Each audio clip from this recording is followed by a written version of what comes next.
നമസ്കാരം, ലൂസ് ടോക്കിലേക്ക് സ്വാഗതം. നമസ്കാരം. രാജ്മോഹൻ, നിങ്ങൾ ഒരു ഇസ്രായേൽ സ്പെഷ്യലിസ്റ്റാണ്.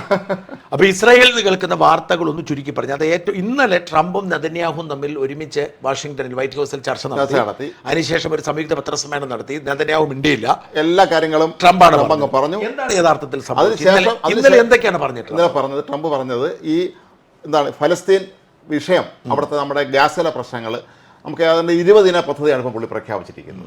സംഗതി ഇതെല്ലാം അനുസരിച്ച് നടപ്പിലാക്കുകയാണെങ്കിൽ ഗാസയിൽ പൂർണ്ണ സമാധാനം കൈവരും എന്നുള്ളത് ഉറപ്പാണ്.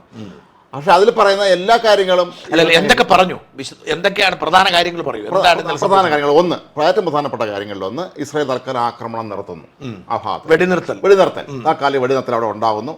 അങ്ങനെ ഒരു വശം. 2, ഇവർ ബന്ദികളെ വിട്ടയക്കുന്നു. എല്ലാ ബന്ധുക്കളും 48 പേരുണ്ട്. 28 പേരുടെ ബോഡി അവിടെ ഇരിപ്പുണ്ടെന്നാണ് പറയപ്പെടുന്നത്. 20 പേരുണ്ടെന്ന് പറയുന്നു. ഇവർ ജീവിച്ചിരിപ്പുണ്ടെന്നുള്ളതില്ല. പിന്നെ ഉള്ളത് ഈ ഹമാസ് അവരുടെ മുഴുവൻ ആയുധങ്ങളും വെക്കുന്നു. എന്നിട്ട് അവര് നല്ലവരാകുന്നു, കീഴടങ്ങിയത് പോലെ ആവും. അവർക്കാണ് നല്ലവരായി ജീവിക്കാം വേണമെങ്കിൽ. നമ്മൾ മാപ്പസാക്ഷി എന്നൊക്കെ പറയുമ്പോൾ നാട് വിട്ട് പോകാം. പിന്നെ വേറെ നിർദ്ദേശങ്ങളുണ്ടോ പ്രധാനപ്പെട്ടത്? ഇതില് പിന്നെ ഉള്ളത് ഈ ഗാസയിലെ വിഷയങ്ങളിൽ ഈ ഇനിയുള്ള ഇടപെടലുകളുണ്ടല്ലോ, ഇനി അങ്ങോട്ടുള്ള ഇടപെടലുകളൊക്കെ തന്നെ അമേരിക്കയുടെ ഒരു സാന്നിധ്യം അവിടെ ഉണ്ടാകും എന്നുള്ളത് ഉറപ്പായി കഴിഞ്ഞു. ട്രംപ് പറഞ്ഞു കഴിഞ്ഞല്ലോ, നമ്മൾ നേരത്തെ കരുതിയിരുന്ന ടോണി ബ്ലെയർ ആയിരിക്കും അവിടെ നയിക്കുക എന്നുള്ളതാണ്. പക്ഷേ ഇപ്പോൾ വന്നിരിക്കുന്ന ഒരു ജെന്റിൽമാൻ ഉണ്ട്, അദ്ദേഹത്തിന്റെ പേര് ഡൊണാൾഡ് ട്രംപ് ആണെന്ന് ട്രംപ് പറഞ്ഞു കഴിഞ്ഞു. പക്ഷേ ടോണി ബ്ലെയറിന് അവിടെ അമേരിക്കക്കാരൻ എനിക്ക് മെസ്സേജ് അയച്ചേ, നിങ്ങൾ ബെന്യാമിൻ നെതന്യാഹു എന്നാണല്ലോ പറയുന്നത്, എന്തുകൊണ്ടാണ്? കറക്റ്റാണ്. എങ്കിൽ പിന്നെ നിങ്ങളുടെ ഡൊണാൾഡ് ട്രംപ് എന്ന് പറയുന്നത് ഡൊണാൾഡ് ട്രംപ് എന്ന് പറഞ്ഞു.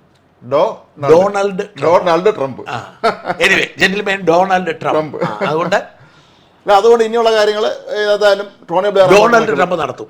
അമേരിക്കയും ഭരിക്കും, ഗാസയും ഭരിക്കും. ചുരുക്കത്തിൽ അദ്ദേഹം നേരത്തെ പറഞ്ഞ കാര്യങ്ങൾ പ്രായോഗിക തലത്തിൽ കൊണ്ടുവരുന്നുള്ള ഉറപ്പായി. ഞാൻ ഗാസയെ വേറെ ലോകമാക്കുമെന്ന് അദ്ദേഹം പറഞ്ഞല്ലോ, അതിലേക്ക് എത്തി കാര്യങ്ങൾ.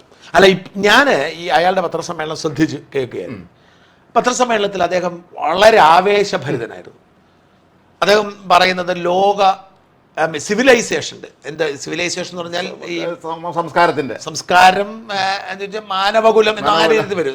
മാനവ സംസ്കാരം ഈ സിവിലൈസേഷന്റെ ചരിത്രത്തിലെ ഏറ്റവും നിർണായകമായ ദിവസമാണ്. ഹ്യൂമൻ സിവിലൈസേഷന്റെ ചരിത്രത്തിലെ ഏറ്റവും നിർണായകമായ ദിവസമാണ് ഇന്നലെ പറഞ്ഞ ദിവസം.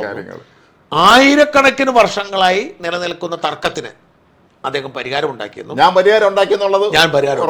ഞാൻ ജെന്റിൽമാൻ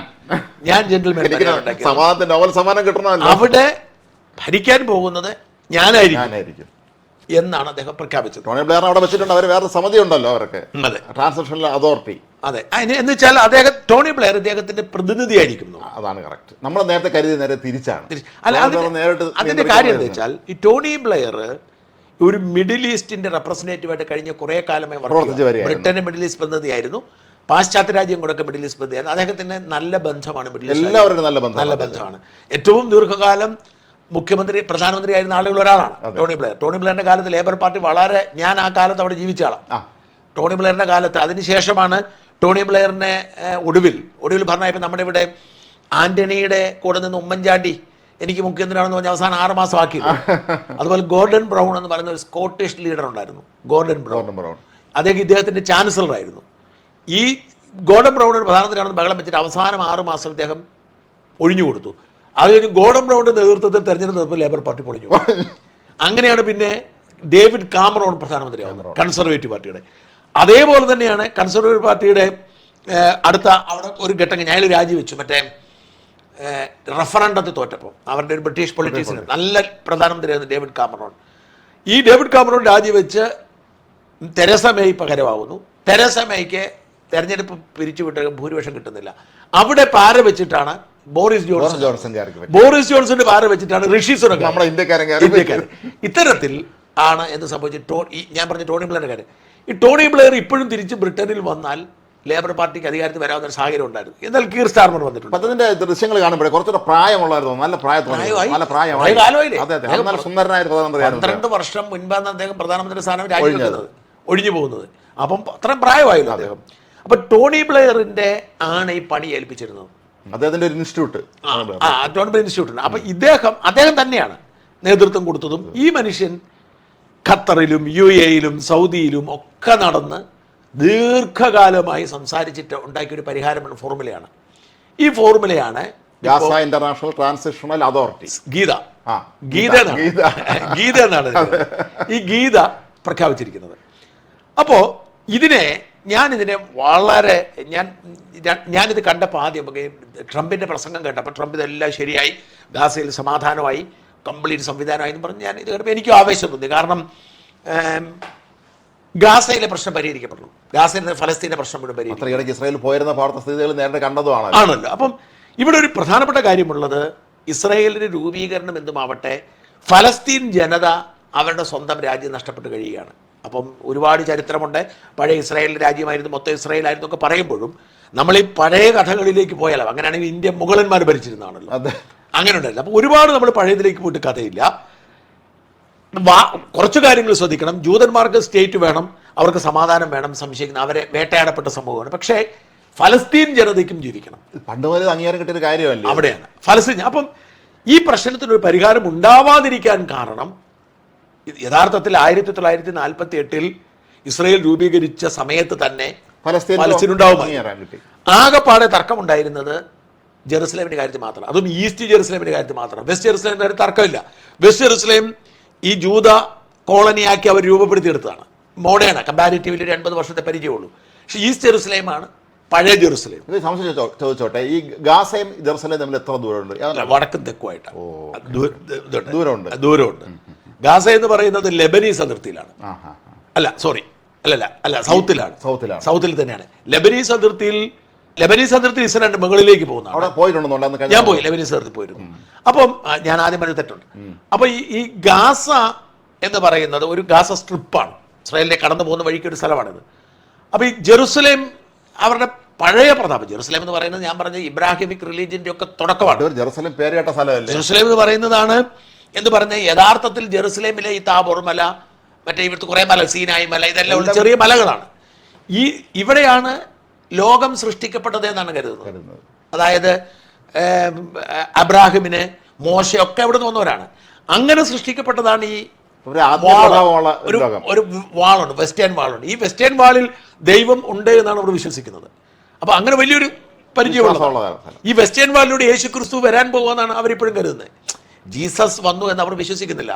രക്ഷകൻ വരും, ദൈവം രക്ഷകനെ അയക്കുമെന്നാണ് ജൂതന്മാർ ഇപ്പോഴും വിശ്വസിക്കുന്നത്. ഇതിലൊക്കെ ഇറങ്ങി വരാൻ കാത്തിരിക്കുകയാണ്. അപ്പം ഈ പ്രശ്നത്തിനൊരു പരിഹാരം ഉണ്ടാവണം. ഈ പ്രശ്ന പരിഹാരം ഉണ്ടാകാനുള്ള ഒരു ഫോർമുല എന്ന നിലയിൽ ഞാൻ വളരെ ആഹ്ലാദത്തോടു കൂടിയാണ് ഇത് കണ്ടത്.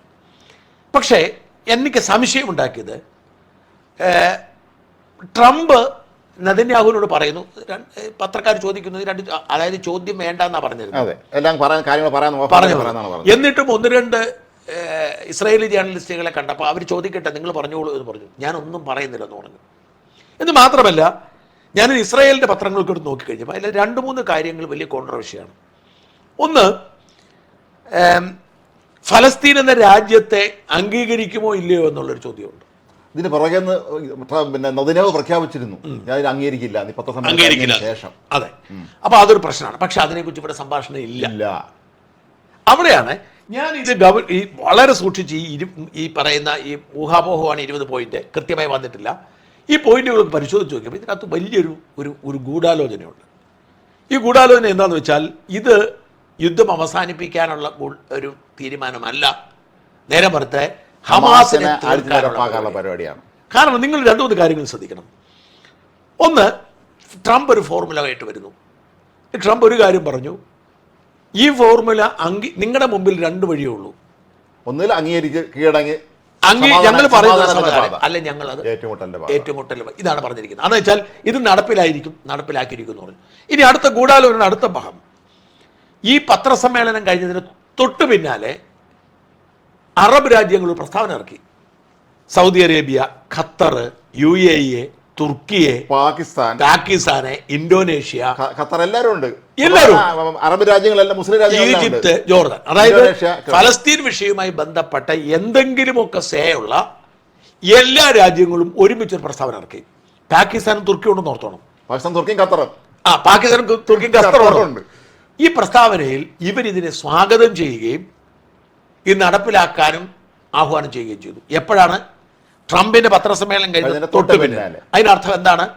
പത്രസമ്മേളനത്തിന് മുമ്പ് തന്നെ ട്രംപ് ഇവർക്ക് ഫീഡ്ബാക്ക് കൊടുക്കുകയും ഇവർ ഇതിനൊരുങ്ങി നിൽക്കുകയും ചെയ്തു. ഖത്തർ ആക്രമിച്ചതിന്റെ വേറെ പതിപ്പാണോ എന്ന് സംശയിക്കേണ്ടിരിക്കും. ശ്രദ്ധിക്കേണ്ടത്, ആകപ്പാടെ ഈ അറബ് രാജ്യങ്ങൾക്ക് മാനം രക്ഷിക്കാൻ വേണ്ടിയിട്ട് അവരൊരു നിർദ്ദേശം വെച്ചുള്ളൂ, ഖത്തറിനോട് മാപ്പ് പറയണം. അത് ട്രംപ് പറഞ്ഞിപ്പിച്ചു, അതിൽ ചെയ്യിപ്പിച്ചു. അതിലൊരു അഭിപ്രായ വ്യത്യാസം ഇസ്രായേലിലുണ്ട്. ഞാൻ മുമ്പ് സൂചിപ്പിച്ച ഫലസ്തീനെ അംഗീകരിക്കുമെന്ന് പറഞ്ഞതുപോലെ തന്നെ ഖത്തറിനോട് മാപ്പ് പറഞ്ഞു. പക്ഷേ നിവൃത്തിയില്ല. മാത്രമല്ല ഖത്തറിനെ അവരെ ആക്രമിച്ച് ഒരു സാഹചര്യത്തിൽ മാത്രം മാപ്പ് പറഞ്ഞു. അപ്പോൾ ഈ ഖത്തറിനെ ആക്രമിച്ചതിൽ നെതന്യാഹു മാപ്പ് പറയുന്നതിലേക്ക് ഫോക്കസ് ചെയ്തു ഈ അറബ് രാജ്യങ്ങളിലെ നമ്മുടെ മാധ്യമങ്ങൾ തലക്കെട്ട് കൊടുത്തതാണ് എല്ലാതാണ്. അപ്പോൾ എന്ത് ചെയ്തു? അവർ ഹാപ്പിയായി. കണ്ടോ? അപ്പോൾ ഞാൻ ഇന്ന് ഈ നമ്മുടെ ഈ സുഡാപ്പികളുടെ പോസ്റ്റുകളൊക്കെ വായിക്കുമ്പോൾ അവർ പറയുന്നത് കണ്ടോ, ഖത്തർ ഇസ്രായേലും തകർന്നു, തരിപ്പണമായി, ജൂതരാഷ്ട്രത്തിന്റെ വീഴ്ചയുടെ ആദ്യത്തെ എപ്പിസോഡ് എന്നൊക്കെ പറഞ്ഞു ഇവർ ആഘോഷിക്കുക. ഇതായിരുന്നു അവരുടെ ലക്ഷ്യം. അതായത് നെതന്യാഹു മാപ്പ് പറഞ്ഞു, ഈ ഫോർമുല കൊണ്ടിരുന്ന ഒരു തോന്നലുണ്ടാക്കുന്നു. ഈ തോന്നൽ നടപ്പിലാകാൻ ഒരു സാധ്യതയും, ഈ ഒരു ഫോർമുല നടപ്പിലാവത്തില്ല. ഹമാസ് ഒരിക്കലും ഇതിൽ പല വ്യവസ്ഥകളും അംഗീകരിക്കാൻ പറ്റില്ല. പല വ്യവസ്ഥകളും നല്ല ഇതിൽ നമ്മൾ ഓരോ കാര്യം ആലോചിക്കണം. ഒന്ന്, ഈ കരാറിൻ്റെ അകത്ത് ഏറ്റവും നിർണായകമായ ഒരു കാര്യമില്ല, അത് ഫലസ്തീൻ എന്ന രാഷ്ട്രത്തെ ഇസ്രായേൽ അംഗീകരിക്കുമെന്നില്ല. അതാണ് ഏറ്റവും പ്രധാനപ്പെട്ട കാര്യം. അതേക്കുറിച്ച് നിശബ്ദതയാണ്. ഈ 20 കരാറുകൾ, 20 പോയിന്റുകളിലും ഫലസ്തീൻ എന്ന രാജ്യത്തെ ഇസ്രായേൽ അംഗീകരിക്കുമെന്ന് പറഞ്ഞിട്ടില്ല. ഇത്രയും യൂറോപ്യൻ രാജ്യങ്ങൾ അതിന്റെ പുറകെ നിൽക്കുമ്പോൾ, എല്ലാവരും പുറകെ നിൽക്കുമ്പോഴും ഈ ഫലസ്തീൻ എന്ന രാജ്യത്തെ അംഗീകരിക്കുമെന്ന് പറഞ്ഞിട്ടില്ല. ഒന്നാമത്തെ പ്രശ്നം. അപ്പോൾ തന്നെ ഇതിന്റെ പിന്നിലുള്ള ഒരു ഗൂഢാലോചന വ്യക്തമായി. രണ്ടാമത്തെ പ്രശ്നം, ഈ കരാറിന്റെ ഏറ്റവും സവിശേഷത എന്ന് പറയുന്നത് ഹമാസ് പൂർണ്ണമായും ആയുധം താഴ്വയ്ക്കണം, കീഴടങ്ങണം എന്നുള്ളതാണ്. ഗാസയുടെ സുരക്ഷ ഉറപ്പാക്കുന്നത് വരെ. ഓർക്കണം, അതിന്റെ ഫോർമുല ആദ്യം വെടിനിർത്തൽ. ഓക്കെ, വെടിനിർത്തൽ നടത്തി 72 മണിക്കൂറിനകം ഈ കരാറുകൾ പൂർത്തിയാക്കണം. ഹമാസ് ആയുധം താഴ്വയ്ക്കല്ല, ബന്ധുക്കളെ വിടണം. അങ്ങോട്ടും ഇങ്ങോട്ടും ഇവർ ആദ്യം ഇവർ വിടണം. അതെങ്ങനെയാണ്? 10 പേരെ ഇങ്ങോട്ട് അയക്കുമ്പോൾ ഞങ്ങൾ 50 പേരെ അങ്ങോട്ട് അയക്കുന്ന രീതി അല്ല. നിങ്ങൾ 48 പേരെയും വിടണം. 28 ബോഡിയും 20 പേരും വിടണം. ഈ 48 പേരെ ഹമാസ് വിട്ടാൽ, ഇവിടുത്തെ ചോദ്യം ഒന്ന്, ഹമാസിന്റെ നിയന്ത്രണത്തിലല്ല ഈ 48 പേരും. പലരും കൈവിട്ടു പോയി. ഇന്നലെയും പറഞ്ഞിട്ടുണ്ട് അവര്, ചിലരൊക്കെ എവിടെ പോയി. മറ്റേ തീവ്രവാദി ഫലസ്തീൻ ജിഹാദ് എന്ന് പറയുന്ന ഒരു സംഘടനയുണ്ട്. ഈ സംഘടനയുടെ കയ്യിലാണ് കുറെ പേര്. അവരാണ് ഈ ഹമാസ് കഴിഞ്ഞാൽ അവിടെ പവർഫുൾ ആയിരിക്കുന്ന അന്നൊരു അമ്മയും കുഞ്ഞുങ്ങളെ കഴുത്തിരിച്ച് കൊന്നതൊക്കെ ആ സംഘടന. ധാരാളം വേറെയും ചെറുകിട സംഘടനകൾ. മാത്രമല്ല ഇവർ ഇത്രയും പേരെ കൊണ്ടുവന്നിട്ട് ആരെയെങ്കിലും ഒക്കെ ഏൽപ്പിക്കുമായിരുന്നു. ഇപ്പം ഞാൻ ഈ തടവിലാക്കപ്പെട്ട ഒരു കുടുംബത്തെ ഞാൻ കണ്ടിരുന്നില്ല. അപ്പം അവരങ്ങനെ കമ്മ്യൂണിക്കേഷനൊക്കെ ഇത്തിരി ബുദ്ധിമുട്ടാണ്. അവരുടെ ബന്ധുക്കളാണ് സംസാരിക്കുന്നത്. അപ്പം ഞാൻ എടുത്തെടുത്ത് ചോദിച്ചു അവരോട്, എവിടെയായിരുന്നു നിങ്ങൾ താമസിച്ചിരുന്നത്, എങ്ങനെയായിരുന്നു? അപ്പോൾ അവർ ഒഴിഞ്ഞു മാറുക. കാരണം എന്താണെന്ന് വെച്ച് കഴിഞ്ഞാൽ ഇവർ താമസിച്ചിരുന്നത് ഈ ഗസയിലെ തന്നെ ഒരു വീട്ടിലായിരുന്നു. അപ്പം അവരത്ര മോശമായി പെരുമാറിയെങ്കിൽ ആവേശത്തോടെ പറഞ്ഞ മോശമായി അല്ല അവർ പെരുമാറിയിരുന്നത്. അപ്പോൾ അവർ പറഞ്ഞു ഓരോ മനുഷ്യരുടെയും രീതി അനുസരിച്ചാണ് പെരുമാറ്റം എന്ന് പറഞ്ഞു. അത് ഒരു വ്യക്തിയുടെ രീതി അനുസരിച്ചാണ്. അപ്പം ഞങ്ങൾ സംസാരിച്ചു, ഫാമിലിക്ക് വലിയൊരു പീഡനം അനുഭവിക്കേണ്ടി വന്നിരുന്നില്ല. അപ്പോൾ ഇവിടുത്തെ പ്രശ്നം, ഇവർക്ക് ഒരിക്കലും ഈ 48 പേരെ വിട്ടുകൊടുക്കാൻ സാധ്യമല്ല. രണ്ട് കാരണം. ഒന്ന്, ഈ 48 പേര് ഇവരുടെ കയ്യിൽ ഇല്ല. അത് വളരെ പ്രധാനപ്പെട്ട കാര്യം തന്നെയാണ്. ഇവർ 20 പേര് ജീവിച്ചിരിപ്പുണ്ടെന്ന് പറഞ്ഞാൽ എത്ര പേര് ജീവിച്ചിട്ടുണ്ടെന്ന് അറിയാം. രണ്ട്, ഹമാസിന്റെ ഏക ബലം എന്ന് പറയുന്നത് ഇവരാണ്, തടവുകാർ. ഒരാളെ വെച്ചുകൊണ്ടാണ് അവരൊന്ന് ഈ യാഹിയ സിൻവർ അടക്കമുള്ളവരെ കൊണ്ടുവന്നത്. ഒരാള് 2006 ഒരു പട്ടാളക്കാരനെ കൊണ്ടുപോയി ഇസ്രായേലിന്റെ. ആ പട്ടാളക്കാരനെ വെച്ചുകൊണ്ടാണ് യാഹിയ സിൻവർ അടക്കം ഏതാണ്ട് 2000 പേരെ അവർ മോചിപ്പിച്ചത്. അപ്പൊ അതുകൊണ്ട് ഇവർ ഒരു കാരണവശാലും ഇതിന് ആദ്യത്തെ കണ്ടീഷൻ, വെരി ഫസ്റ്റ് കണ്ടീഷൻ, അതായത് 72 മണിക്കൂറിനകം ഇത്രയധികം ആളുകളെ വിട്ടയക്കണമെന്ന ഫസ്റ്റ് കണ്ടീഷൻ ഇവർ സമ്മതിക്കത്തില്ല. അവിടെ തന്നെ ഈ പ്രശ്നം തീരുകയാണ്. ഇനി രണ്ടാമത്തെ കണ്ടീഷൻ എന്താണ്? ഇവർ തിരിച്ചുവിടും. അതായത് ഈ 48 പേരെ ഇട്ടിക്കഴിഞ്ഞാൽ ഇസ്രായേൽ ഏതാണ്ട് 250 പേരെ ജീവപര്യന്തക്കാരുണ്ട്. 1000-ലധികം ആളുകളുണ്ട്. അവരെല്ലാം വിടും. ശരി, ഇസ്രായേൽ വിട്ടുകൊടുക്കും. ഇസ്രായേൽ കുഴപ്പമൊന്നും കാണത്തില്ല, കാരണം അവർ പണ്ടും ഇങ്ങനെ ചെയ്യാറുണ്ട്. ഇത് കഴിഞ്ഞു. ആദ്യത്തെ ഘട്ടം കഴിഞ്ഞ് വെടിനിർത്തൽ പ്രഖ്യാപിച്ചു, തടവുകാരെ ഇങ്ങോട്ട് വിടുന്നു. ഇത് കഴിഞ്ഞാൽ അടുത്ത സ്റ്റെപ്പ് എന്താണ്? ഹമാസ് ആയുധം താഴെ വയ്ക്കണം. ഞാൻ ചോദിക്കട്ടെ, ഈ കേരളത്തിലെ യൂണിവേഴ്സിറ്റികളുടെ അധികാരം ചാൻസലർക്കാണ്, ഗവർണർക്കാണ്. അപ്പോൾ അധികാരം എടുത്തു കളഞ്ഞുകൊണ്ട്, ഗവർണർക്കുള്ള അധികാരം എടുത്തു കളഞ്ഞുകൊണ്ട് ഒരു ഓർഡിനൻസ് സർക്കാർ ഇറക്കി. ഈ ഓർഡിനൻസ് ഒപ്പിടേണ്ടത് ആരാണ്? ഗവർണർ. ഒപ്പിട്ടോ അയാൾ? ഈ ഓർക്കണം, നിയമസഭ പാസ്സാക്കുന്ന ഒരു നിയമം ഒപ്പിടാതിരിക്കാൻ ഒരു നിവൃത്തിയും ഇല്ലാഞ്ഞിട്ട് കൂടി അയാൾ ഒപ്പിട്ടില്ല. ഇത് തന്നെയല്ലേ ഹമാസിനോട് പറയാണ്, നിങ്ങളെ ഞങ്ങൾ കൊല്ലാൻ പോവാണ്, നിങ്ങൾ സമ്മതിക്കണം. അത് തന്നെയാണ് എന്റെ ചുരുക്കം. ഇതിലെ പറയുന്നത് ആയുധം താഴെ വയ്ക്കുമ്പോഴത്തേക്കും നിങ്ങൾ ആയുധം താഴെ വയ്ക്കുക. ഇനി ഭാവിയിൽ ആയുധം താഴെ വെച്ച 2 ഓപ്ഷനേ ഉള്ളൂ. ഒന്നുകിൽ നിങ്ങൾക്ക് മര്യാദക്കുട്ടന്മാരായി ഫലസ്തീനിൽ സാധാരണ മനുഷ്യരായി ജീവിക്കാം, അല്ലെങ്കിൽ നിങ്ങൾക്ക് നാട് വിട്ടു പോകാം. 2 ഓപ്ഷനേ ഉള്ളൂ. നിങ്ങൾക്ക് അധികാരമില്ല, ഫലസ്തീന്റെ ഭാവി പരിപാടികളിൽ നിങ്ങൾക്കൊരു പങ്കുമില്ല. ഇത് പറഞ്ഞാൽ ഹമാസ് എന്തിനിത് അംഗീകരിക്കണം? മാത്രമല്ല, ഈ നേരത്തെ പറഞ്ഞ നമ്മുടെ അവിടെ ഈ ഗീറ്റ എന്ന് പറഞ്ഞ സമിതിയിലത്തേക്ക് ഫലസ്തീൻ പ്രതിനിധി ഉണ്ടാവും, പക്ഷെ യോഗ്യരായ പ്രതിനിധി എന്നുള്ളൊരു ക്ലോസ് അതിൽ വെച്ചിട്ടുണ്ട്. ഇത് മാത്രമല്ല, ഇവർക്ക് പോലും ഫലസ്തീൻ അതോറിറ്റി അവിടെ ഉണ്ട്. അതെ, ഫലസ്തീൻ അതോറിറ്റിക്ക് റോളില്ല. ഈ ഗീതയിൽ എല്ലാ രാജ്യത്തിന്റെയും പ്രതിനിധികൾ ഉണ്ടാവും, ഫലസ്തീൻ അതോറിറ്റി ഉണ്ടാവും. വിവിധ രാജ്യങ്ങളിൽ നിന്ന് വരുന്ന ആളുകളാണ്. ഫലസ്തീൻ അതോറിറ്റി ഉണ്ടാവും. പക്ഷെ ഫലസ്തീൻ അതോറിറ്റിയെ പോലും നോക്കുകൂത്തിയാക്കുമ്പോൾ ഹമാസിന്റെ പൂർണ്ണമായും ഹമാസിന് യാതൊരു റോളും ഇല്ലാത്ത സാഹചര്യത്തിൽ ഇവർ സമ്മതിക്കുമോ? സമ്മതിക്കില്ല. അപ്പൊ അതുകൊണ്ട് ഈ ബന്ദികളെ വിട്ടുകൊടുക്കുക എന്നുള്ള ആവശ്യം തന്നെ നടക്കാതെ പോകും. രണ്ടാമത് ഹമാസിനെ നിരായുധീകരിക്കുക എന്ന ആവശ്യം നടക്കാതെ പോകും. അപ്പൊ അവിടെയാണ് ഇത് ഈ ഖത്തറിന് അറിയാത്തത് കൊണ്ടാണോ, സൗദിക്ക് അറിയാത്തത് കൊണ്ടാണോ, തുർക്കിക്ക് അറിയാത്ത, ഇവർക്കൊക്കെ അറിയാമല്ലോ, പ്രത്യേകിച്ച് 3 രാജ്യങ്ങൾക്ക് പ്രത്യേകിച്ച് അറിയാമല്ലോ. അപ്പൊ പിന്നെ ഇവർ എന്തിനാണ് ഇത് ചെയ്തത്? ഇതിൽ നമ്മൾ മനസ്സിലാക്കേണ്ട കാര്യം എന്ന് വെച്ചാൽ, ഇപ്പോൾ അറബ് രാജ്യങ്ങൾക്ക് മനസ്സിലായിരിക്കുന്നു ഇതിനൊരു പരിഹാരമുണ്ടാക്കുക അസാധ്യമാണ്. ഇതിനുള്ള പരിഹാരം എന്ന് പറയുന്നത് ഇപ്പോൾ ഇസ്രായേൽ ചെയ്യുന്ന ഈ ബോംബാക്രമണം തന്നെയാണ്.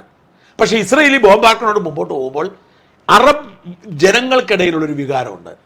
ആ വികാരത്തെ അവർ ഭയപ്പെടുന്നത് കൊണ്ട് ഇവരെല്ലാം കൂടി അമേരിക്കയോടും ഇസ്രായേലിനോടും ചർച്ച നടത്തിയിട്ട്, നിങ്ങൾ ഇപ്പോൾ കയറി ഗാസയിൽ അടിച്ചാൽ ഞങ്ങളുടെ പിള്ളേർ മരിക്കുന്നു, സ്ത്രീകൾ മരിക്കുന്ന വിഷയം ഞങ്ങൾക്ക് വിഷയമാക്കേണ്ടി വരും. അതുകൊണ്ട് നിങ്ങളൊരു കാര്യം ചെയ്യും, സമാധാനത്തിൻ്റെ വാതിൽ തുറക്കൂ.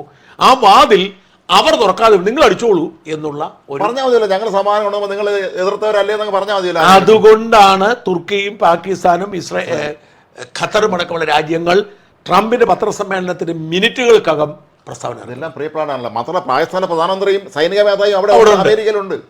അതുകൊണ്ട് എന്ത് സംഭവിക്കാൻ പോകുന്നത്? ഒരു കാരണവശാലും ഈ ഫോർമുല നടപ്പിലാവില്ല. ട്രംപ് ആവേശത്തോടെ പറയും, ട്രംപ് പറയുന്നതല്ല, ട്രംപിന്റെ ലക്ഷ്യം ഞാൻ ഈ പ്രശ്നം സ്വാഭാവികം, ഞാൻ പറയട്ടെ, ഫലസ്തീൻ്റെ പ്രശ്നം പരിഹരിച്ചു, ഹമാസ് ഇത് ഈ കരാറിൽ ഒപ്പുവെച്ചു. കരാറിൽ ഒപ്പുവെച്ചിട്ട് ഫലസ്തീൻ അതിർത്തി ആകെപ്പാടെ പരിഹരിക്കാൻ കഴിയാത്ത ഒരു പ്രശ്നം ജെറുസലേം മാത്രം. ഇതിൻ്റെ അത്ര പ്രശ്നം വെച്ചാൽ ഇവർ പറഞ്ഞ് ഞങ്ങൾ അംഗീകരിക്കില്ല, ഫലസ്തീൻ എന്ന രാജ്യത്തെ അംഗീകരിക്കില്ല. പക്ഷെ at A point of time ഇവർ അംഗീകരിക്കും. ഇവർ ഈ ഒക്ടോബർ 7-ാം തീയതി ഇവർ അംഗീകരിക്കാൻ തയ്യാറായിരുന്നു. 2 തവണ ഇസ്രായേൽ എഗ്രിമെന്റ് ഒപ്പുവെച്ചതാണ്. 48-ൽ ഇസ്രായേൽ രൂപീകരിക്കുമ്പോൾ വേണ്ടത് വെച്ചത് അറബ് രാജ്യങ്ങളാണ്. 94-ൽ ഓസ്ലോ കരാറിൽ ഇസ്രായേൽ ഒപ്പുവെച്ചതാണ്. അതുകൊണ്ട് ഫലസ്തീൻ എന്ന രാജ്യത്തോട് അവർക്ക് എതിർപ്പില്ല. ആകെ എതിർപ്പും തർക്കവും ഈസ്റ്റ് ജെറുസലേമിന്റെ കാര്യത്തിലാണ്.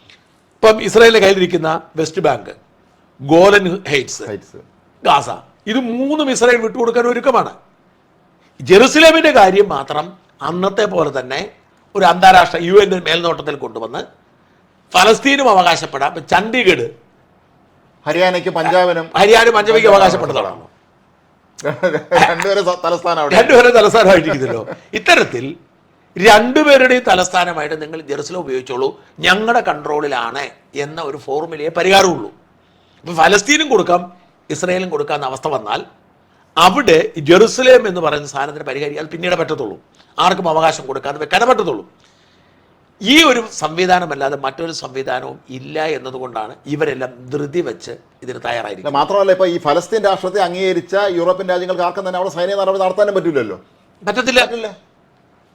മാത്രമല്ല, ഞാൻ ചോദിക്കുന്നത് ഇവിടെ ഞാൻ പറഞ്ഞത് ഈ ഒരു വലിയ ഇസ്രായേലിന്റെ കാഞ്ഞ ബുദ്ധി എന്ന് പറയാൻ കാരണം, പൊടുന്നനെ ഈ ഖത്തർ ആക്രമണത്തെ തുടർന്ന് ഇവർ ഗാസയിൽ കടന്നാക്രമണം നടത്തിയോടുകൂടി വല്ലാതെ ഇസ്രായേൽ ഒറ്റപ്പെട്ടിരുന്നു. അതായത് ഇപ്പം ഞാൻ പറഞ്ഞ ഫ്രാൻസ്, ബ്രിട്ടന്, കാനഡ, പോർച്ചുഗല്, ജർമ്മനി, ഇത്രയും രാജ്യങ്ങൾ ഫലസ്തീനെ അംഗീകരിച്ചു. മാത്രമല്ല സ്പെയിൻ ഫലസ്തീനെ ഒരു ടെറർ രാഷ്ട്രമായി പ്രഖ്യാപിക്കുന്നു. ഇസ്രായേലിനെ ടെറർ രാഷ്ട്രമായി പ്രഖ്യാപിക്കുന്നു പറഞ്ഞു. ഈ സ്പെയിൻ അടക്കമുള്ള സ്പെയിൻ തന്നെ പറഞ്ഞത് വേൾഡ് കപ്പിൽ ഇസ്രായേൽ പങ്കെടുത്താൽ ബഹിഷ്കരിക്കുന്നു. ഇത്തരത്തിൽ വലിയൊരു വികാരം പാശ്ചാത്യ ലോകത്തുണ്ടാവുന്നു. അറബ് രാജ്യങ്ങൾ അറബ് ഉച്ചകോടി വിളിച്ച് ചേർത്ത് ഒരുമിച്ച് ഇസ്രായേലിനെതിരെ നീങ്ങുന്നു. അതായത് ഈ ഖത്തർ ആക്രമണത്തോടെ ഇസ്രായേൽ പൂർണ്ണമായും ഒറ്റപ്പെട്ടു. ഈ ഒരു പ്രതിസന്ധിയിൽ നിന്ന് ഇസ്രായേൽ ഇങ്ങനെ ഹമാസിന് പോലും അനുകൂലമായ സാഹചര്യം സൃഷ്ടിക്കപ്പെട്ട ഒരു പ്രതിസന്ധിയിലേക്ക് പോയി. അമേരിക്ക മാത്രമാണ് ഇസ്രായേലിനെ പിന്തുണ. ഇന്ത്യ പോലും ഫലസ്തീൻ അനുകൂലമായിട്ട് ഇസ്രായേലിനെതിരായിട്ട് ഇന്ത്യ പോലും ഈ ഒരു വല്ലാത്ത പ്രതിസന്ധിയിൽ നിന്ന് ഇസ്രായേലിനെ വളരെ ബുദ്ധിപരമായിട്ട് ഇവർ രക്ഷിച്ചെടുത്തു. മാത്രമല്ല ഖത്തർ ആക്രമണ സമയത്ത് ഒരു നാടകം നടന്നെന്ന് തോന്നുന്നു. ട്രംപ് പറഞ്ഞു എൻ്റെ അടുത്ത് പറയാതെ ആക്രമിക്കാൻ പോയെന്ന്. അതൊക്കെ നാടകമായിരുന്നു. അത് നാടകമാണെന്നുള്ള ഉറപ്പായി. ഞാൻ ചോദിക്കട്ടെ, ഇസ്രായേലിലേക്ക് പോകുന്നതിലെയാണ് ഇസ്രായേലിലേക്ക് ഇന്ത്യയിൽ നിന്ന് പോലും നേരിട്ട് വിമാന സർവീസ് ഉണ്ടെന്ന് എനിക്ക് തോന്നുന്നില്ല. ഞങ്ങളൊക്കെ പോയത് അബുദാബി വഴി. അവിടെ ഇറങ്ങിയിട്ട് അവിടെ നടത്താൻ ഫ്ലൈറ്റ് പോകണം. ഇവർ ഇത്രയും ശത്രു രാജ്യമാണ്. അബുദാബിയിൽ നിന്ന് ടെലവിലേക്ക് വിമാന സർവീസ് കൊടുക്കൂ. ഗൾഫ് രാജ്യം ഏറ്റവും UAE പ്രധാനപ്പെട്ട ഒരു സ്ഥലം അബുദാബിയിൽ. ക്യാപിറ്റല്. അപ്പൊ ഈ വെളിയിൽ പറയുന്നതല്ല യഥാർത്ഥത്തിൽ സംഭവിക്കുന്നത്. അപ്പൊ ഞാൻ മനസ്സിലാക്കുന്നത് ഇത് ഹമാസിനെ തീർക്കാനായിട്ടുള്ള ഒരു കൃത്യമായ പ്ലാനിന്റെ ഭാഗമായി ഇസ്രായേലിനെതിരായി വന്ന വികാരം പാശ്ചാത്യ രാജ്യങ്ങളും അറബ് രാജ്യങ്ങളിലും ഇസ്രായേലിനെതിരായി വന്ന വികാരം തണുപ്പിച്ച് ഇസ്രായേൽ ഇതാ സമാധാനത്തിന്റെ പാതയിലേക്ക് വന്നിരിക്കുന്ന തോന്നലുണ്ട്. കാരണം നമ്മുടെ ഇവിടുത്തെ ആളുകളെല്ലാം ഈ പ്രസ്ഥാനം വന്നതോടുകൂടി ഇസ്രായേൽ കീഴടങ്ങി, ഇസ്രായേൽ തകർത്തു തരിപ്പണ എന്ന് പറയുമ്പോൾ അങ്ങനെ പറയുമ്പോൾ ഈ ഒരു ഗൂഢാലോചന ഉണ്ടാവുകയും ഇനി സംഭവിക്കാൻ പോകുന്നത് എന്താണ്? ഈ കരാർ എല്ലാവരും അംഗീകരിക്കുന്നു. ഫലസ്തീൻ്റെ മറ്റേ ഹമാസിന്റെ പരിഗണനയ്ക്ക് വിടുന്നു. ഹമാസ് ഇപ്പൊ ഫലസ്തീൻ ജിഹാദ് ഓൾറെഡി അതിനെ എതിർത്ത് കഴിഞ്ഞു. ഹമാസ് അംഗീകരിക്കില്ല എന്ന് പറയുന്നു. അങ്ങനെ പറ്റൂ. അംഗീകരിക്കില്ല എന്ന് പറഞ്ഞാൽ ട്രംപ് വാണിംഗ് കൊടുക്കും. കാരണം ട്രംപിനെ എങ്ങനെയെങ്കിലും തീർത്തിട്ട് നോബൽ സമ്മാനം കിട്ടും. അഭിമാന പ്രശ്നമാണ് ഇത്. അല്ല, ട്രംപിനെ സംബന്ധിച്ചിടത്തോളം ഈ പ്രശ്നം പരിഹരിച്ച നോബൽ സമ്മാനം ഉറപ്പാണ്. ഈ യാസർ അറാഫത്തിന് നോബൽ സമ്മാനം കിട്ടിയതാണ്. പരിഹരിച്ചു എന്ന് വെറുതെ ഒരു മോഹം സൃഷ്ടിച്ചപ്പോൾ യാസർ അറാഫത്തിന് നോബൽ സമ്മാനം കിട്ടി. അപ്പൊ ഇത് പരിഹരിച്ചു എന്നൊരു തോന്നലുണ്ടാക്കുന്ന 6 മാസം നിന്നാൽ മതി, നോബൽ സമ്മാനം കിട്ടും. അപ്പൊ ഇത്തരം പശ്ചാത്തലത്തിൽ ട്രംപ് കർക്കശക്കാരനായാൽ സംഭവിക്കാൻ പോകുന്നതെന്ന് വെച്ചാൽ ഹമാസ് തള്ളും. ട്രംപ് പറഞ്ഞിട്ടുണ്ട്, ഞങ്ങൾ കൂടി അവരെ പിന്തുണയ്ക്കും, ഇസ്രായേലിന് എന്ത് വേണമെങ്കിലും ചെയ്യാം, അങ്ങനെ പറഞ്ഞിരിക്കുന്നത്. അതായത് ഈ പറയുന്ന സമാധാന കരാർ ഹമാസ് തള്ളിക്കളഞ്ഞാൽ ഇസ്രായേലിന് അവരുടെ സുരക്ഷയ്ക്ക് വേണ്ടി എന്ത് വേണമെങ്കിലും ചെയ്യാം എന്ന് ട്രംപ് പറഞ്ഞു. ഇതിന്റെ സൂചന ഇന്ന് കിട്ടിയിട്ടുണ്ട്. ഡെയിലി മെയിലൊരു വാർത്ത വന്നിട്ടുണ്ട്. അറ്റ്ലാന്റിക്കിന്റെ മുകളിൽ കൂടെ അമേരിക്കയുടെ ഈ എന്താണ് ഫൈറ്റർ വിമാനങ്ങൾക്ക് ഫ്യൂവൽ നിറയ്ക്കാനുള്ള വിമാനങ്ങളുണ്ടല്ലോ, അത് വരിയെ പോകുന്നുണ്ടോ, അത് എങ്ങോട്ടാണ് പോകുന്നതെന്ന് ആർക്കും അറിയില്ല. അപ്പോൾ അവർ തയ്യാറെടുപ്പ് ആരംഭിച്ചു. ഇത് വളരെ കൃത്യമാണ്. ഇത് വളരെ ഗൂഢാലോചന. നമ്മൾ വിചാരിക്കുന്ന മാതിരിയല്ല.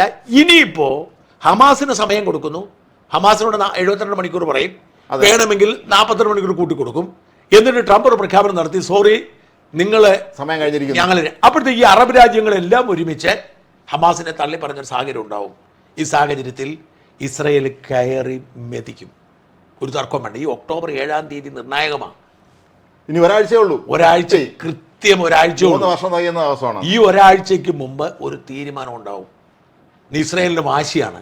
ഇസ്രായേൽ അതിനു വേണ്ടിയാണ് കൃത്യം പ്ലാൻ ചെയ്തിട്ട് ഈ പറയുന്ന ഈ ഒക്ടോബർ 7-ന് മുൻപ് ആ കടന്നു കയറി ഫിനിഷ് ചെയ്യാൻ വേണ്ടിയിട്ടാണ് ഇവരെന്ത് ചെയ്തത്, ഈ കരയുദ്ധം ആരംഭിച്ചത്.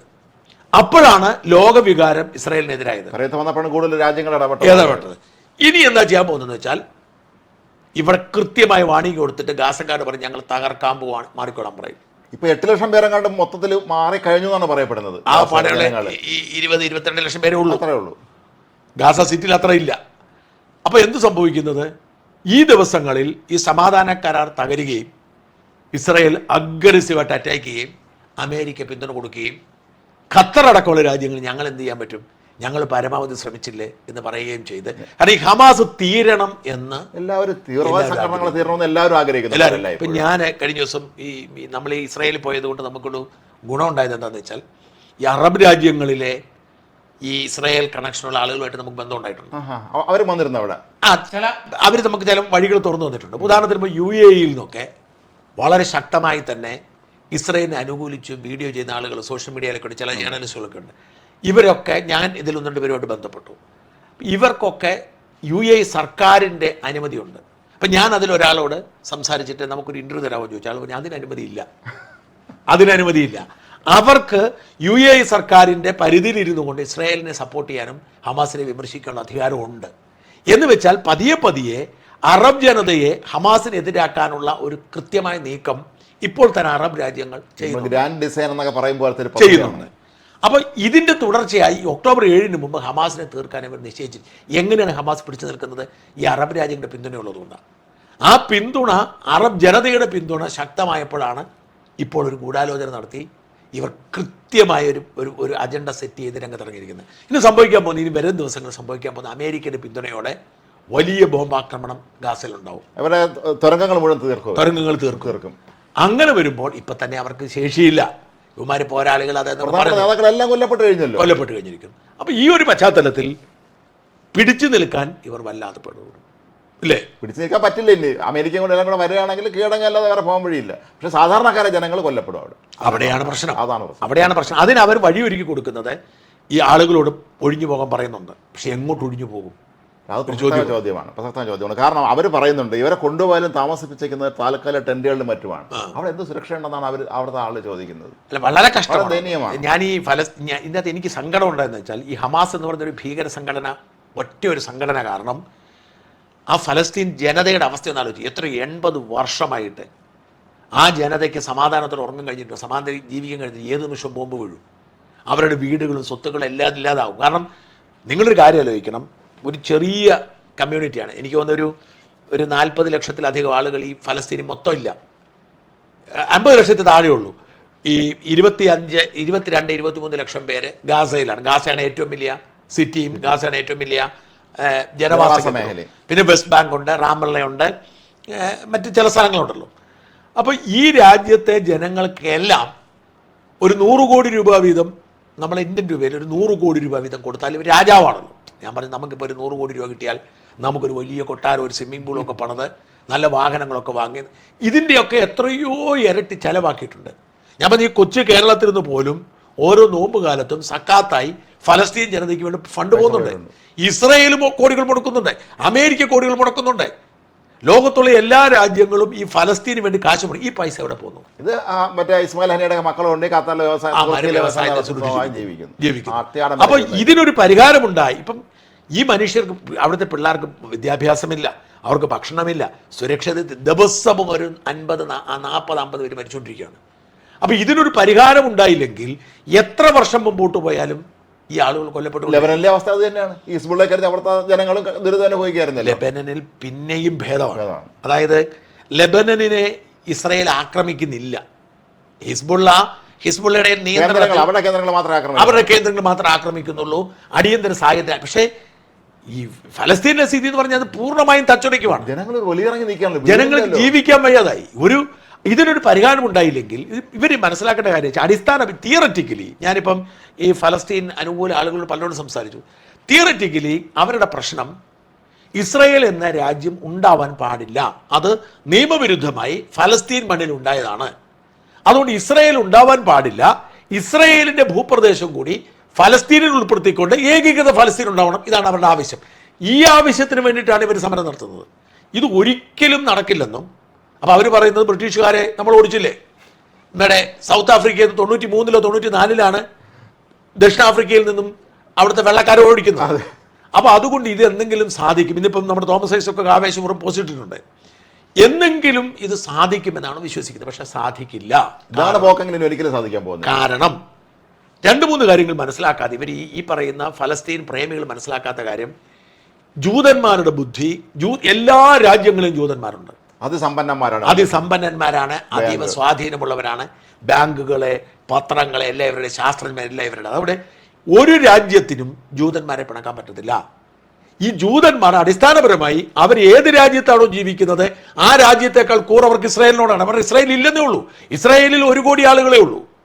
പക്ഷെ അതിന് എത്രയോ കോടി ആളുകൾ പുറത്തുണ്ട്, ഉണ്ട്, എല്ലാത്തവരും ഉണ്ട്. അപ്പൊ ഇവര് ഒരിക്കലും ഈ ഇസ്രായേൽ എന്ന് പറഞ്ഞ രാജ്യത്തെ തകരാൻ സമ്മതിക്കുക. അതുകൊണ്ട് ഒരാൾക്കും ഇസ്രായേൽ തകർക്കാൻ പറ്റത്തില്ല. അല്ലെങ്കിൽ പാകിസ്ഥാൻ അണുബോംബ് പോലും അവിടെ പോയി വീഴണം. പക്ഷെ അണുബോംബ് തകർക്കാനുള്ള പരിപാടി ഇവർക്കുണ്ട്.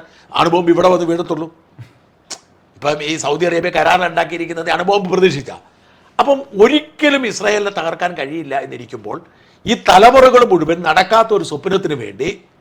ഹോമിക്കപ്പെട്ടുകൊണ്ടിരിക്കുന്നു അവരുടെ ജീവൻ. ജീവിക്കാനുള്ള ഫലസ്തീനിലെ മനുഷ്യരുടെ അവകാശം ഇല്ലാതാവുകയാണ്. അതുകൊണ്ട് ഒരു പരിഹാരമുണ്ടാവുക. ഫലസ്തീൻ ജനതയുടെ ഭാവിക്ക് വേണ്ടി, അവർക്ക് ഇനിയുള്ള സാഹചര്യത്തിന് വേണ്ടി യുദ്ധം അവസാനിപ്പിച്ചാൽ മതിയാവും. യുദ്ധം അവസാനിപ്പിച്ചില്ലെങ്കിൽ നഷ്ടം ഫലസ്തീൻ ജനതയ്ക്കാണ്. നിരപരാധികളെ സ്ത്രീകളും കുട്ടികളും കൊല്ലപ്പെട്ടുകൊണ്ടിരിക്കുന്നു. അപ്പോൾ ഈ ഹമാസ് അങ്ങ് ഇല്ലാതായി യുദ്ധം അവസാനിച്ചു കഴിഞ്ഞാൽ പിന്നെ എളുപ്പമാണ്. പിന്നെ രണ്ട് കാര്യങ്ങളേ ഉള്ളൂ. ആദ്യത്തെ കാര്യം ഹമാസ് ഇല്ലാതാവുക എന്നുള്ളതാണ്, ഹമാസിനെ നിരായുധീകരിക്കുക എന്നുള്ളതാണ്. ഇത് കഴിഞ്ഞാൽ പിന്നെ രണ്ട് കാര്യങ്ങളാണ്. ഒന്നാമത്തെ കാര്യം ഫലസ്തീൻ എന്ന രാജ്യത്തെ ഇസ്രായേൽ കൂടി അംഗീകരിക്കുക എന്നുള്ളതാണ്. ഇനി ഇസ്രായേൽ അംഗീകരിക്കുന്നില്ല എന്ന് വെക്കുക, എന്നാലും ലോകം മുഴുവൻ അംഗീകരിച്ച് ഫലസ്തീന് ഫുൾ മെമ്പർഷിപ്പ് കൊടുത്താൽ പോരെ? ഫുൾ മെമ്പർഷിപ്പ് കൊടുത്താൽ പോരെ? ഇപ്പം നാം പറയുന്നത് ഫുൾ മെമ്പർഷിപ്പ് കൊടുക്കുന്നു മറ്റേ UN. അപ്പോൾ ഫലസ്തീൻ രാജ്യം ഇസ്രായേൽ മിണ്ടാതിരുന്നോ, ഞങ്ങൾ അംഗീകരിക്കത്തില്ല, നിങ്ങൾ എന്താണ് ചെയ്യുന്ന വരും. ഒന്ന്, പിന്നെ പരിഹരിക്കാനുള്ള ഈസ്റ്റ് ജെറുസലേമ. ഈ രണ്ട് കാര്യങ്ങളിലേക്ക് ഇത് മാറണമെങ്കിൽ ഈ ഹമാസ് ഇല്ലാതാവണം. അപ്പൊ അത് എല്ലാവരും ആഗ്രഹിക്കുന്നത് കൊണ്ടാണ് ഇത്തരത്തിൽ ഇതിനെ സപ്പോർട്ട് ചെയ്യുന്നത്, ഇത്തരത്തിൽ ഈ സംഭവം വന്നിരിക്കുന്നത്. അതുകൊണ്ട് വളരെ വ്യക്തവും കൃത്യമായി പറയാം, ഈ വെടിനിർത്തൽ ആരെന്തെല്ലാം പറഞ്ഞു, ഇപ്പോഴത്തെ ഈ ഒരു കരാർ ട്രംപ് മുമ്പോട്ട് വെച്ചിരിക്കുന്ന ഈ ഫോർമുല, ആ ഫോർമുല ഭരിക്കുന്നതൊക്കെ ട്രംപാന്ന് ഓർക്കണം. ജെന്റിൽമാൻ എന്ന് പറഞ്ഞു കഴിഞ്ഞാൽ ജെന്റിൽമാൻ എന്ന് പറഞ്ഞു ട്രംപാണ് ഭരിക്കുന്നത്, ടോണി ബ്ലെയർ ആയിരിക്കും നടത്തിപ്പുകാരൻ. എല്ലാ രാജ്യങ്ങളും പ്രതിനിധികൾ ഉണ്ടാവുമെന്ന് മാത്രം. ഇപ്പോഴത്തെ ഈ ഒരു നീക്കം, ഈ നീക്കം അവസാനത്തെ നീക്കമാണ്. ഈ നീക്കത്തിൽ ഹമാസിന് മുമ്പിൽ ഒരു വഴിയേ ഉള്ളൂ, ഇവർ കീഴടങ്ങിയാൽ പ്രശ്നം പരിഹരിക്കപ്പെടും. ഇല്ലെങ്കിൽ നിരപരാധികളായ കുറേ ഫലസ്തീനികളെ കൂടി കൊന്ന് ഈ പ്രശ്നം പരിഹരിക്കാതിരിക്കാൻ കഴിയില്ല. ഒരു കാരണവശാലും ഇസ്രായേലിനെതിരെ പോരാടി ജയിക്കാൻ അമേരിക്കയ്ക്ക് പോലും പറ്റാത്ത സാഹചര്യമാണ്. അപ്പോൾ പിന്നെ ഹമാസിന്റെ കാര്യം പറയേണ്ട കാര്യമുണ്ടോ? അറബ് രാജ്യങ്ങൾക്ക് ഇതറിയാം. ഇസ്രായേലിനെ നിലനിൽക്കാൻ അംഗീകരിക്കുക, ആ പശ്ചാത്തലത്തിൽ ആയുധം വെച്ച് കീഴടങ്ങുക, എന്നിട്ട് ഫലസ്തീൻ എന്ന രാഷ്ട്രത്തെ അംഗീകരിക്കാൻ മറ്റ് രാജ്യങ്ങൾ ഒരുമിച്ച് നിന്ന് ഇസ്രായേലിനെ പ്രേരിപ്പിക്കുക. അതിനുശേഷം ഒടുവിൽ ഈസ്റ്റ് ജെറുസലേമുമായി ബന്ധപ്പെട്ട തർക്കം തീർക്കുക. ഇത് മാത്രമേ പറ്റത്തുള്ളൂ. ഇത് ലോകം തിരിച്ചറിഞ്ഞതുകൊണ്ടാണ് ഇപ്പോൾ ഇങ്ങനെ നീക്കം നടത്തുന്നത്. ഇനി വരാൻ പോകുന്നത് സർവനാശത്തിന്റെ ദിവസങ്ങളായിരിക്കും. പൂർണ്ണമായും ഗാസയെ തച്ചുടയ്ക്കാൻ ഇസ്രായേൽ അമേരിക്കൻ പിന്തുണയോടെ രംഗത്ത് വരും. അറബ് രാജ്യങ്ങൾക്കും ഇപ്പോൾ ഫലസ്തീനെ പിന്തുണയ്ക്കുന്ന പാശ്ചാത്യ രാജ്യങ്ങൾക്കും മൗനം പാലിക്കേണ്ടി വരും. തീർച്ച. നന്ദി, നമസ്കാരം.